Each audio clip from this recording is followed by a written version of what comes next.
Бүгүнкү сабагыбызда фразеологизмдердин стилдик жактан колдонулушуна карата бөлүнүшүнө токтолмокчубуз.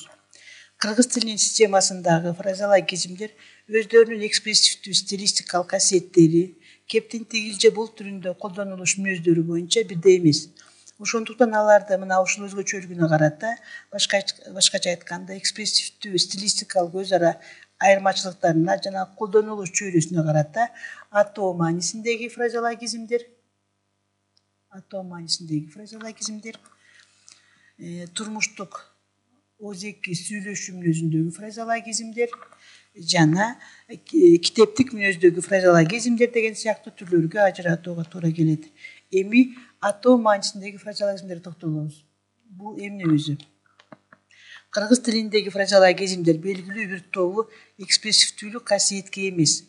Анткени мындай фразеологизмдер сүйлөөчүнүн тигил же бул көрүнүшкө, нерсеге, түшүнүккө карата кандайдыр бир баасын билдирүү же аны элестүү, образды чагылдыруу үчүн эмес, турмуштагы тигил же бул нерсени, ал абалды, белги, касиетти тек гана атап көрсөтүү милдетин аткарат. Демек, ушул табиятына байланыштуу алар стилистикалык жактан бейтарап келет да, стилдин бардыгында башка фразеологизмдегидей көркөм касиет, каражат катары эмес, кандайдыр бир нерсеге, көрүнүшкө, кыймыл аракетке байланышкан түшүнүктү билдирүүнүн өзүнчө бир формасы катары колдонулат.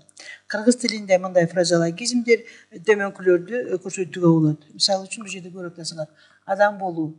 Бизде бул турмушта озеки кирди көп эле колдонобуз.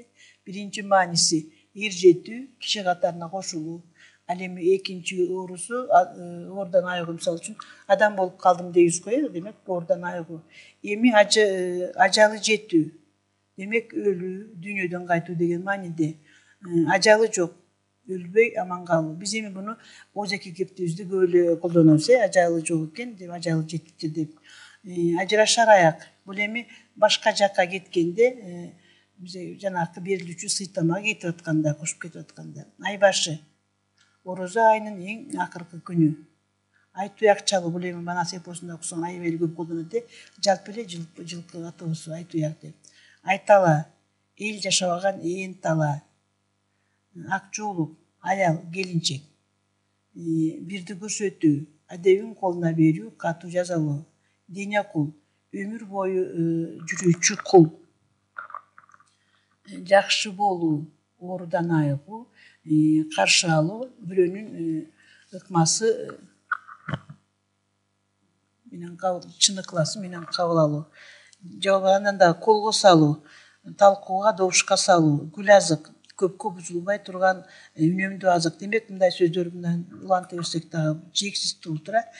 Фразеологизмдердин стилистикалык ушул түрү анын башка түрлөрү менен компоненттүүлүгү, маанилик бүтүндүгү, составдык компоненттердин туруктуулугу жана башка белгилер боюнча жалпылыкты түзөт.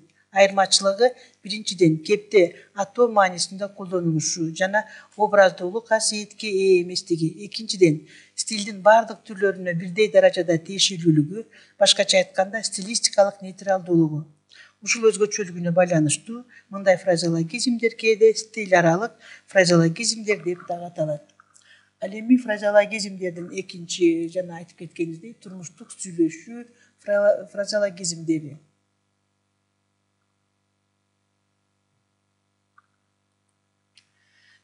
Турмуштук сүйлөшүү фразеологизмдери. Демек, бул турмуштук сүйлөшүү фразеологизмдери деген эмне?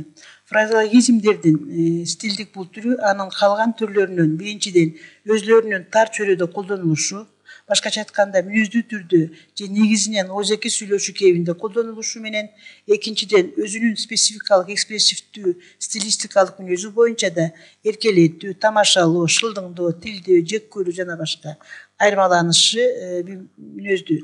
Турмуштук озеки сүйлөшүү мүнөзүндөгү фразеологизмдердин спецификалык ушул касиеттери айрыкча алардын лексикалык синонимдерди, эквиваленттери менен салыштыруудан ачык байкалат. Мына бул жерде карайлы.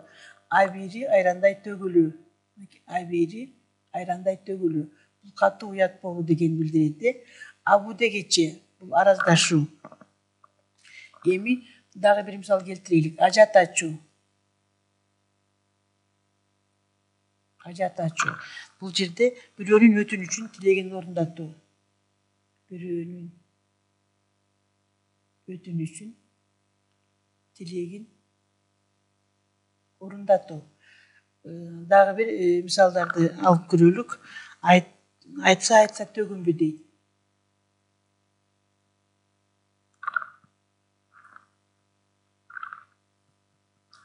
Айтса айтпаса төгүнбү. Айтпаса төгүнбү деген фразеологизм бар, төгүнбү. Бул фразеологизм туура ушундай дегенди мааниде билдирет. Туура, ушундай деген маанини билдирип турат.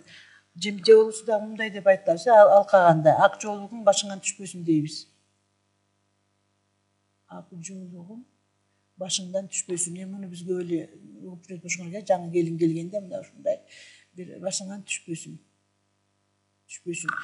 Мунун мааниси баардыгын эле по-русски белгилүү. Келиндерге карата демек бактылуу бол маанисинде тилек бата. Тилек бата. Бунун мааниси. Дагы бир фразеологизмди алып көрөлүк. Мисалы үчүн айтып оозун жыйганча.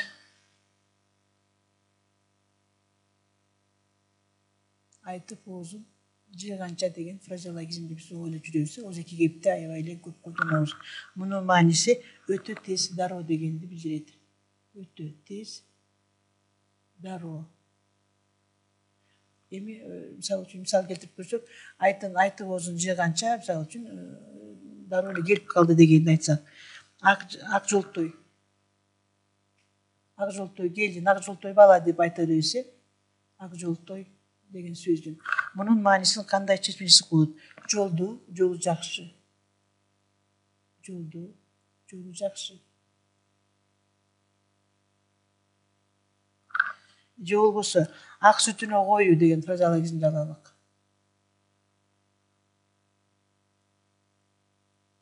Ак сүтүнө коюу. Бул жерде каргоо, балалыктан кечүү. Ак сүтүмө койдум деп айтат, баласынан наразы болгондо.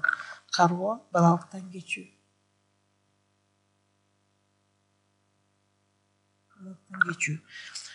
Демек, дагы бир фразеологизмди алып көрөлүк. Алкы бузук.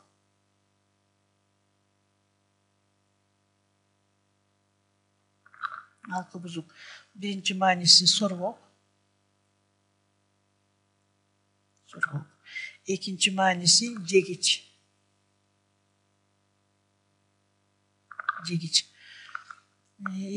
Алмончоктой деген дагы фразеологизм бар. Алмончоктой кызы деп, бирөөнүн алмончоктой кызын алып кантип отурабыз дейт, мисалы үчүн. Алмончоктой. Бул дагы озеки кепти аябай көп колдонулган фразеологизмдердин бири. Бул татынакай. Сүйкүмдүү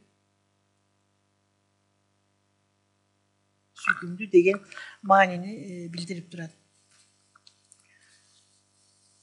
Демек, турмуштук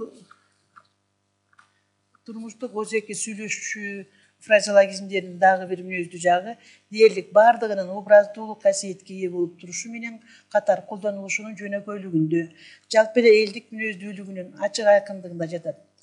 Ала качма, алкымын майлоо, арба кургур, аттанып түшүү, ачарбактай, ачык ооз, аяк бошотуу, баш тоголотуу, бети кара, бөдөнүнүн сүтү, бутуна жыгылуу, алдыңа кетейин, өлөгүңдү көрөйүн жана башка фразеологизмдерди атоого болот. Турмуштук озеки сүйлөшүү мүнөзүндөгү фразеологизмдердин жогоруда белгиленген спецификалык касиеттери алардын көркөм адабий чыгармаларда кеңири колдонулушуна өбөлгө түзөт. Анткени элдин турмушун, улуттук өзгөчөлүгүн таасын элестүү жана реалдуу чагылдырып, кейипкерлердин мүнөзүн терең ачып берүү үчүн ар бир жазуучу ошол элдин озеки кебине жана күндөлүк жашоо турмушуна мүнөздүү болгон тилдик каражаттарын колдонууга муктаж болот. Ал эми мындай тилдик каражаттардын ичинен фразеологизмдердин сөз болуп жаткан түрлөрү өзүнүн элестүүлүгү менен бажырайып бөлүнүп турат.